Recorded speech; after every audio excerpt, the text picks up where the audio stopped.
இவர். சிறு வயதிலிருந்தே சினிமா ஆர்வம். சித்த வைத்தியத்தில் சிறப்புற்றவர். சினிமாவிலும் தொடங்கும் முதல் பயணம். முடக்கும் கயவர்கள் பற்றிய கதைதான் முடக்கருத்தான். சிக்கி தவிக்கும் சிறு மழலைகள் கட்டமைக்கும் கதை இது.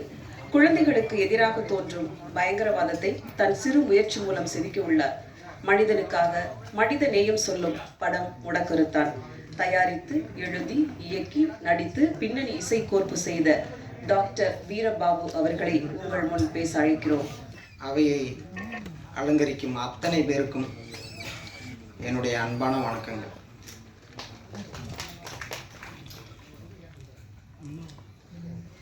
நம்மளுடைய இந்த நிகழ்வுக்கு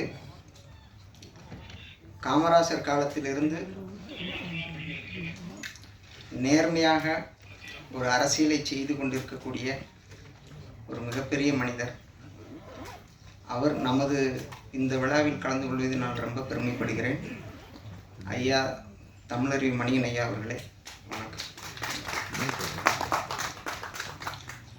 வெட்டு, குத்து, சண்டை, துப்பாக்கி, நீ என்ன படம் எடுத்தாலும் நான் இப்படி தாண்டா எடுப்பேன்னு தியேட்டர் விட்டு வெளியில் போனால் கண்ணில் தண்ணி வராமல் வெளியில் போக முடியாது. இப்படித்தான் இந்த சமுதாய மக்களோட அந்த உள்ளத்தில் இருக்கிறத வெளியில் கொண்டு வரக்கூடிய எல்லா குடும்ப பெண்களும் குடும்பத்தாரும் விரும்பக்கூடிய ஒரு இயக்குனர். எளிமையான ஒரு வாழ்க்கை, எல்லாரோடத்தையும் எளிமையாக பழகக்கூடியவர் திரு தங்கர்பச்சான் ஐயா அவர்களே வணக்கம். நிறைய கோடிகளில் பெரிய பெரிய தயாரிப்பாளர்கள், அவங்களெல்லாம் நம்மளாம் சந்திக்கவே முடியாது. ஆனாலும் மாநாடின் மிகப்பெரிய வெற்றியெல்லாம் கொடுத்த ஒரு தயாரிப்பாளர் இந்த சிறியவனின் விழாவுக்கும் வந்து நம்மளுடைய படத்துக்கான எல்லா விஷயங்களுக்கான உதவிகளையும் செய்வதற்காக என்னுடைய ஒரு அண்ணன் மாதிரி திரு சுரேஷ் காமாட்சி அண்ணன் அவர்களுக்கு வணக்கம். அண்ணன் சமுத்திரக்கனி அண்ணா வந்து இந்த படத்தில் இந்த ஒரு காட்சி நீங்கள் நடிக்கணும் அப்படின்னு ஒரு வார்த்தை தான் சொன்னேன். அந்த கதையை கேட்டுட்டு உடனே போகலாம், நாளைக்கு போகலாமான்னு கேட்டார். அந்த மாதிரி நம்ம புதுசாக திரைப்படத்துக்கு வர்றோம், நம்ம என்ன செய்ய போகிறோம் அந்த குழப்பம்லாம் இல்லாமல் கதையை கேட்ட உடனேயே சரின்னு சொல்லி நடிக்க வந்தார் சமுத்திரக்கனி அண்ணன் அவர்கள். இப்போ ஏர்போர்ட்டில் இருந்து இப்போ தான் கிளம்ப போகிறாரு. அவர் இப்போ வந்துடுவார். அவருக்கும் வணக்கம். அப்புறம் நம்ம ஷியாம் அண்ணெல்லாம் வந்து அதாவது நம்ம எல்லாரும் விரும்பக்கூடிய ஒரு விஷயம்னா நகைச்சுவை தான். வன்முறை, வெட்டு, குத்து அதெல்லாம் தாண்டி திரைப்படத்தில் நல்ல நகைச்சுவை இருந்தால்தான் நம்மளுக்கு எல்லாருக்கும் ஓரளவு பிடிக்கும். ஷியாமண்ணா அவர்கள் மிகப்பெரிய ஒரு வாய்ப்பு அவருக்கு வரும்னு நான் நினைக்கிறேன். ஏன்னா அவர் படங்கள் நம்ம பார்த்துட்ருக்குறோம், அதெல்லாம் நம்ம விரும்பி ரசிக்கிறோம். இருந்தாலும் இந்த படப்பிடிப்பு தளங்களில் திரு ஷியாம் அவர்கள், திரு காதல் சுகுமார் அவர்கள்லாம் வந்து எல்லாத்தையும் விழுந்து விழுந்து சிரிக்க வைப்பாங்க. அவங்க பக்கத்தில் இருந்தால் நம்மளுக்கு ஒரு நோயுமே வராதுங்க. நான் உண்மையிலேயே நேரடியாக பார்த்தேன். அவர்களுக்கு யாராவது ஒரு இயக்குனர், ஒரு தயாரிப்பாளர் ஒரு முழு நீள நகைச்சுவை படம் அவங்களெல்லாம் வச்சு எடுத்தா பிச்சுக்கிட்டு ஓடும். நான் உண்மையை சொல்கிறேன். அதுக்கான கதைத்தெல்லாம் அவங்களுக்கு அமையும். அவங்களுக்கு வணக்கம், நன்றி, வணக்கம். நம்ம அம்பானி சங்கர்லாம் நிறைய திறமை வச்சுருக்காரு. அதான் நம்ம படத்தில் மகானான்னு ஒரு ஹீரோயின், அவங்க இப்போ ஒரு 6-7 படம் நடிச்சிட்டாங்க. நான் வந்து முதல் படம், அதனால் அவங்க வந்து நம்மளுக்கு சொல்லி கொடுத்தாங்க இந்த படத்துடைய நிறைய விஷயங்கள்லாம். ஏன்னா அவங்க நிறைய அனுபவம் அவங்களுக்கு நன்றி. நம்ம வந்து மருத்துவத்துறை சார்ந்த ஒருவன் திரைப்படத்துறைக்கு வந்திருக்கிறான் அப்படிங்கிற ஒரு கேள்வியெல்லாம் நிறைய நண்பர்கள், எதுக்குடா உங்களுக்கு இந்த வேலை, ஒழுங்காக கஷாயத்தை கொடுத்தோமா குழப்பம் நடத்தணுமா போக வேண்டியதானே அப்படிங்கிற அறிவுரை நிறைய நண்பர்கள் சொல்லிட்டாங்க. ஆனால் சின்ன வயசுலேருந்து நம்மளுக்கு ஒரு ஆசை இருக்கும் இல்லையா, நான் முதலைய சாலை கிராமத்தில் வந்து அந்த மருத்துவமனையும் மூலிகை உணவும் சாலை கிராமத்தில் தொடங்குறதுக்கான காரணமே நிறைய திரைத்துறை நண்பர்கள் நட்பு வரும். ஏதாவது ஒரு காட்சியில் நம்ம நடிப்போம், ஏதாவது ஒன்று செய்வோம். திரைத்துறையில் ஆசையில் தான் நான் சாலை கிராமத்தில் முதல் முறையாக இந்த விஷயத்தை நான் தொடங்கினேன். அதுக்கப்புறம் யார்கிட்டையும் நம்ம போய் இதை கேட்குற நிலைமையிலையோ சொல்கிற நிலைமையிலையும் இல்லை. அதனால் நம்மளுக்கான தகுதி வரும்போது களத்தில் இறங்குவோம் அப்படின்னு பொறுமையாக இருந்தோம். சூழ்நிலை கொஞ்சம் சாதகமாக வந்தது, அதனால் நம்ம இறங்கியிருக்கோம். இந்த படத்தில் வந்து நம்ம வந்து ஒரு கோரிக்கை வச்சுருக்கோம். இந்த படத்துடைய முக்கிய விஷயமே இந்த அரசியல்வாதிகள் இடத்துல, இந்த அதிகாரிகள் இடத்துல நம்ம ஒரு கோரிக்கை வச்சுருக்கோம். என்ன கோரிக்கைன்னா, பெருசாக நம்ம வந்து பெரிய கோரிக்கைலாம் வைக்க முடியாது. நம்ம என்ன டாஸ்மார்க் முடுங்கன்னு கோரிக்கை வைக்க முடியுமா? கண்டிப்பாக அவங்களால அதை செய்ய முடியாது. ஏன்னா உற்பத்தியாளர்கள்லேருந்து விற்பனையாளர்கள் வரைக்கும் பாதி பேர் அரசியல்வாதிகள், அவங்களுடைய வலதுகை இடதுகை. டாஸ்மார்க்கை மூடுறது கண்டிப்பாக அவங்களால முடியாது. ஏன்னா அதை வச்சு தான் நிறையா சம்பளம்லாம் போயிட்டுருக்குங்கிறாங்க. அதனால் அந்த மாதிரி பெரிய கோரிக்கையில் நான் வைக்கலை. இப்போ சமீபமாக நக்கீரன் ஐயா அவர்களுடைய ஒரு திரைப்படம், அது நம்ம வீரப்பன் அவர்களை பற்றிய ஒரு படம், அதை நண்பர்களோடு போய் பார்க்குற போது ரத்தம் அப்படி கொதிக்குதுங்க. நம்மளுக்கு முந்தைய ஒரு தலைமுறை, இப்போ அவர்களுக்கெல்லாம் 70 வயது 75 வயது ஆகிவிட்டது. அவர்கள் பட்ட அந்த அவமானங்கள், அவர்கள் பட்ட அந்த வேதனைகள், கொடுமைகள், இவைகளையெல்லாம் அந்த வீரப்பன் படத்தில் நம்ம நக்கீரன் ஐயா அவர்கள் அதை ரொம்ப தெளிவாக சொல்லியிருக்கிறாங்க. நான் என்ன கேட்குறேன்னா, இது வந்து இலங்கை படுகொலைக்கு முன்னாடியே இந்த விஷயம் நடந்திருக்கு. நம்ம இலங்கை படுகொலை தான் பெண்களை கூட்டு போய் கற்பழித்தாங்க, பெண்களுக்கெல்லாம் இவ்வளவு இந்த மாதிரி அசிங்கமெல்லாம் பண்ணாங்க இப்படின்னு நம்ம பார்த்தோம்னா, அதுக்கு முன்னாடியே இந்த கொடுமைகள்லாம் நடந்திருக்குது. அரசியல்வாதிகள்கிட்ட நான் என்ன கேட்குறேன்னா,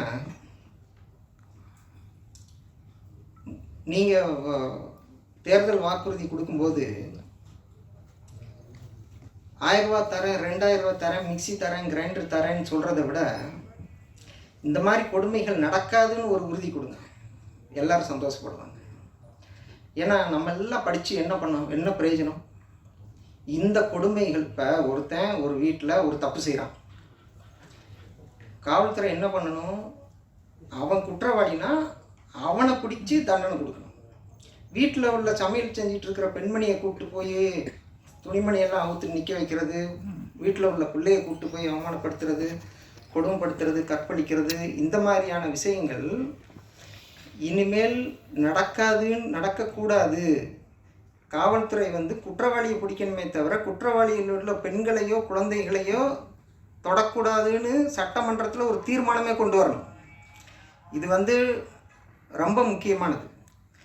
ஆனாலும் இப்போ சிறைச்சாலையில் பார்த்தீங்கன்னா, அந்த சிறை தண்டனைக்கு போயிட்டு வெளியில் வர்றவங்க பார்த்தீங்கன்னா 300 ரூபாய்க்கு உள்ளே பீடி விற்கிறாங்களாம், 3000 ரூபாய்க்கு பிரியாணி விற்கிறாங்களாம், ஓரமாக அசிங்கம்லாம் நடக்குதாம். இதெல்லாம் வந்து வெளியில் வந்து சொல்கிறாங்க. சிறைச்சாலை இன்னும் 40-50 வருஷம் இப்படியே தான் போயிட்டுருக்கு, இனிமேல் இப்படி தான் போயிட்டுருக்குமா? அதெல்லாம் ஒரு மாற்றம் கொண்டு வரணும்னு அரசியல்வாதிகளுக்கு தெரியக்கூடாதா? அந்த சிந்தனை அவர்களுக்கெல்லாம் வர்றதில்லை. ஒரே விஷயந்தான், நோட்டு ஓட்டு, இந்த ரெண்டை நோக்கி தான் அவங்களுடைய பயணமே இருந்துகிட்ருக்கு. அதாவது இதெல்லாமே நம்ம திரைப்படங்கள் வாயிலாக வெளியில் கொண்டு வரணுங்கிறதான் என்னுடைய ஆசை. நம்ம போய் ஒரு பேப்பரில் எழுதி இவங்க வாசலில் போய் நின்று ஒரு கோரிக்கையை கொடுத்தோம்னா 1000 பேப்பர் அங்கே இருக்கும், 1001வது இது இருக்கும். திரைப்படங்கள் வாயிலாக அந்த காலத்தில் எம்ஆர் ராதா அவர்கள் காலத்தில், கலைஞர் அவர்கள் காலத்துலலாம் நாடகம் போட்டு மக்களுக்கு இந்த விழிப்புணர்வை சொல்லுவாங்க. நாட்டில் என்ன நடக்குதுங்கிறத இதன் மூலமாக சொல்லுவாங்க. அந்த நாடகங்களை பார்க்குறது மூலமாக மக்களுக்கு அந்த செய்தி போய் சேரும். இப்போ வந்து இந்த திரைப்படத்தின் மூலமாக நாட்டில் நடக்கிற இந்த அநியாயங்களை, அக்கிரமங்களை நம்ம ஒவ்வொன்றா எடுத்து சொல்லணும். அதுதான் என்னுடைய நோக்கம். அதனால் இந்த சிறை சார்ந்த கோரிக்கையை நான் வைக்கல. எல்லா அரசியல்வாதிகளுமே தமிழ் தமிழ் தமிழ் மொழி தமிழ் மொழின்னு தான் 40-50 ஆண்டு காலமாக அரசியல் பண்ணுறோம். ஆனால் தமிழ்நாட்டுடைய ஒரு மிகப்பெரிய பொக்கிஷம் அப்படின்னா நம்ம எதை சொல்லுவோம்? ஒவ்வொரு மாவட்டத்துக்கும் ஒரு சிறப்பு இருக்கலாம். ஈரோடுனா மஞ்சள், மதுரைனா மீனாட்சி அம்மன் கோயில், இன்னும் ஒரு சிறப்பு. தமிழ்நாட்டுடைய ஒரு மிகப்பெரிய பொக்கிஷம்னா நம்ம எதை சொல்லுவோம்? விவசாயம் நல்ல விஷயம் சொல்லியிருக்கீங்க. ஆனால் அதை தாண்டி விவசாயம் எல்லா நாடுகள்லையும் இருக்குது, உலகம் பூரா விவசாயம் இருக்குது. அதை தாண்டி ஒரு விஷயம் தமிழ்நாட்டுடைய மிகப்பெரிய பொக்கிஷம் அப்படின்னா தமிழ் மருத்துவம், சித்த மருத்துவம். ஆனால் இந்த 40-50 ஆண்டு காலமாக இந்த அரசியல்வாதிகள் அது அவமானப்படுவதை, அசிங்கப்படுவதை வேடிக்கை தான் பார்த்தார்கள். இந்த பக்கம் தொலைக்காட்சியில் ஆபாசமாக உடையணிந்த ஒரு பெண்மணி, இந்த பக்கம் ஒன்றுமே படிக்காத ஒரு ஆள். கொச்சையாக இந்த அம்மா கேள்வி கேட்கும், இவர் அசிங்கமாக பதில் சொல்வார். இது என்னன்னு கேட்டால் இந்த ஆள் சித்த மருத்துவர்னு போட்டுக்குவார். அதாவது பல ஆண்டுகளாக 40-50 ஆண்டு காலமாக நிறைய வயது மூத்த வைத்தியர்கள்லாம் நிறைய கிராமங்களில் நல்ல சேவை செஞ்சிட்ருக்குறாங்க, நல்ல வைத்தியம் பண்ணிகிட்ருக்குறாங்க. ஆனால் சில பேர் பணம் படைத்தவர்கள், அரசியல்வாதிகளின் வலது கை இடது கை எல்லாம் தெரிந்தவர்கள்லாம் தொலைக்காட்சியில் உட்கார்ந்து இந்த தமிழ் மருத்துவத்தை அவ்வளவு கேவலப்படுத்தியிருக்காங்க. மக்கள், பொதுமக்கள் இந்த டிவியை பார்க்கும்போது என்ன நினைப்பாங்க? என்னடா சித்த மருத்துவர்னு போட்டுக்கிறான், இவ்வளவு கேவலமாக அசிங்கமாக பேசுகிறான், கொச்சையாக பேசுகிறான், ஆபாசமாக பேசிகிட்டு இருக்கிறான். இப்போ சித்த மருத்துவம்லாம் இப்போ இதுதான் போல் சித்த மருத்துவம். அவங்க அந்த ஒரு விஷயத்துக்கு தான் அப்படியே பேசுவாங்க. இது வந்து இப்போ கொஞ்சம் குறைஞ்சிருக்கு. நான் சொல்கிறது ஒரு 30-40 வருஷத்துக்கு முன்னாடி சொல்கிறேன், 30-40 வருஷமாக சொல்கிறேன். அவங்களால இந்த மருத்துவத்தை விரும்பாமல் எல்லாமே அத்தனைக்குமே ஆங்கில மருத்துவங்கிற மாதிரி மக்கள் படையெடுக்க தொடங்கிட்டாங்க. இதுவும் ஒரு காரணம். அதாவது தமிழ் மருத்துவத்தை தமிழ் மொழின்னு பேசுகிறவங்க இந்த தமிழ் மருத்துவத்துக்கும் ஒரு வழி செய்யணும்னா, இப்போ ஒரு அரசியல்வாதி, ஏப்பா யார்ப்பா நீ இவ்வளோ அசிங்கமாக கொச்சையாக ஆபாசமாக பேசிகிட்டு இருக்கிற, அந்த பிள்ளை இவ்வளோ அசிங்கமாக ட்ரெஸ்ஸு போட்டிருக்கு, நீ யார், என்ன அப்படின்னு கேட்கணுமா இல்லையா? ஒத்த அரசியல்வாதி கேட்கலங்க. இதே விஷயத்தை படிக்காத ஒரு நபர் ஆங்கில மருத்துவத்தை பற்றி டிவியில் உட்காந்துக்கிட்டு இந்த பேரஸ்டமால், அந்த ஓஃப்லைன் அப்படின்னு பேச முடியுமா? தமிழ் மருத்துவங்கிறதுனால ஒத்த அரசியல்வாதி கூட அக்கறை கிடையாது. பூரா, அதாவது நான் சொல்கிறேங்க, அடித்து சொல்கிறேன், உண்மையை சொல்கிறேன். முறையான தமிழ் மருத்துவத்தை சரியாக இந்த அரசு பயன்படுத்தினா நம்ம ஊர் மக்களையெல்லாம் உட்கார வச்சு சாப்பாடு போடலாம். வெளிநாட்டுக்காரன் பூரா இந்த மருத்துவத்துக்கு இங்கே வருவான், அவங்ககிட்ட கட்டணம் வாங்கலாம். இது வந்து நீங்கள் டாஸ்மாக் விற்கிறதுக்கு பதிலாக இதை சிறப்பாக செய்யுங்க. விஷயம் நிறைய இருக்குது. அது எதுவுமே மக்கள் இப்போ நம்புறதுக்கு தயாராக இல்லை. அது நேரம் வர வர வர அதுக்கான நம்பிக்கை உருவாகும். அதுதான் என்னோடது. ஆனாலும் இந்த கோரிக்கையை நான் வைக்கலைங்க. ஏன்னா இது வந்து இப்போ போய் வச்சாலும் நம்மளுக்கு அது நடக்காது. நம்ம இப்போ இதில் என்னென்னா, அடிக்கடி மாதம் பத்திரிக்கையில் பார்க்குறோம்,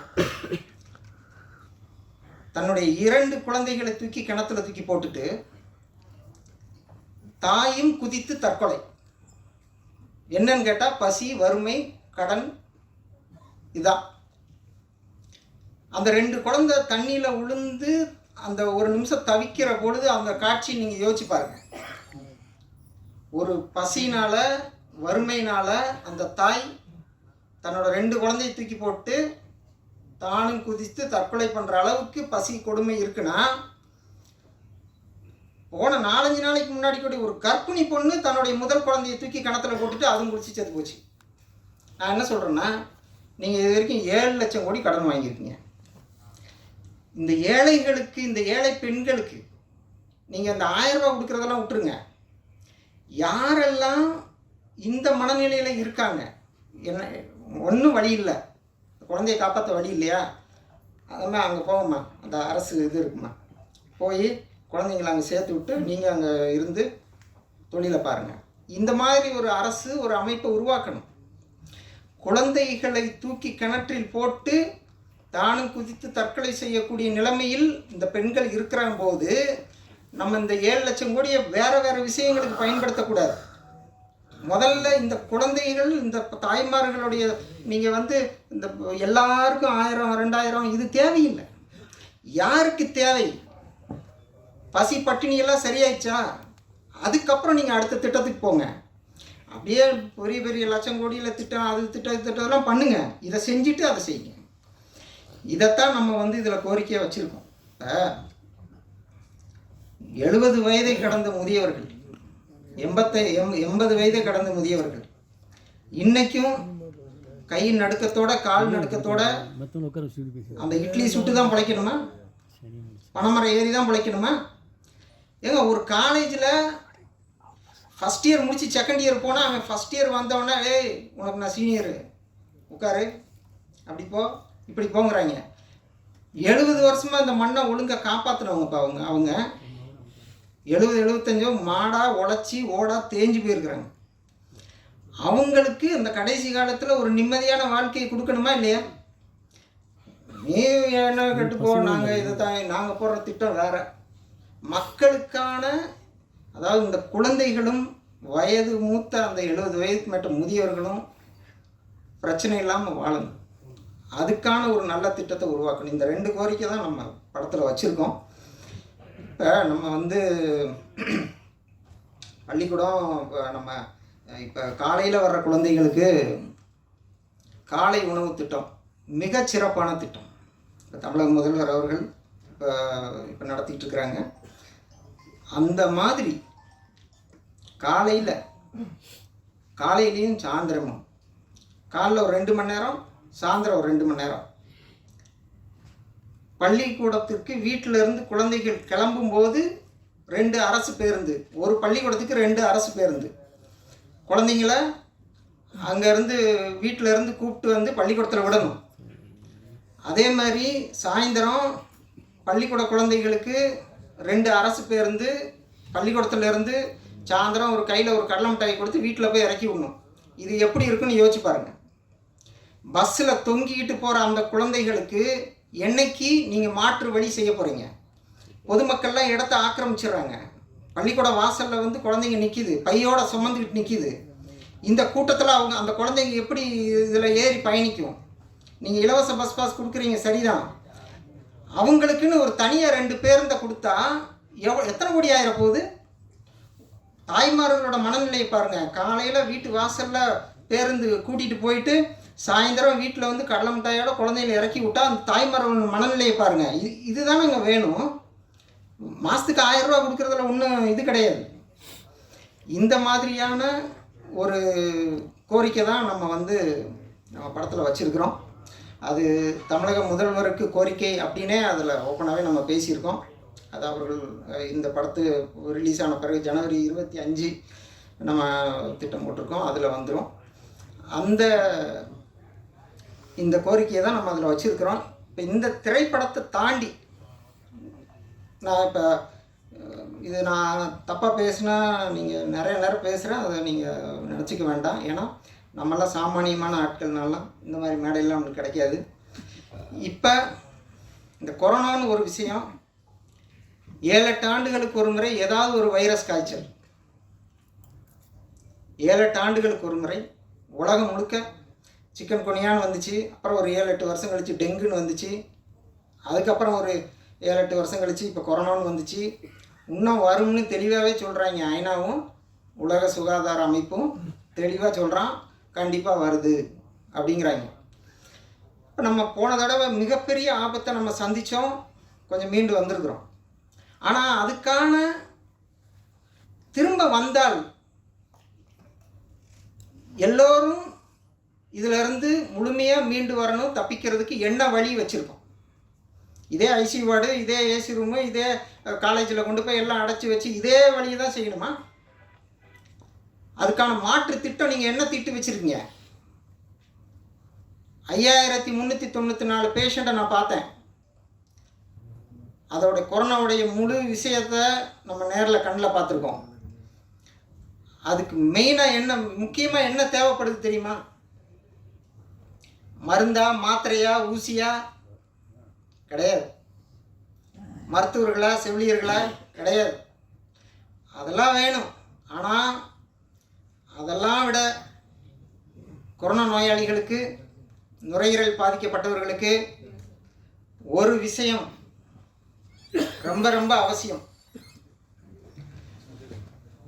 அதாவது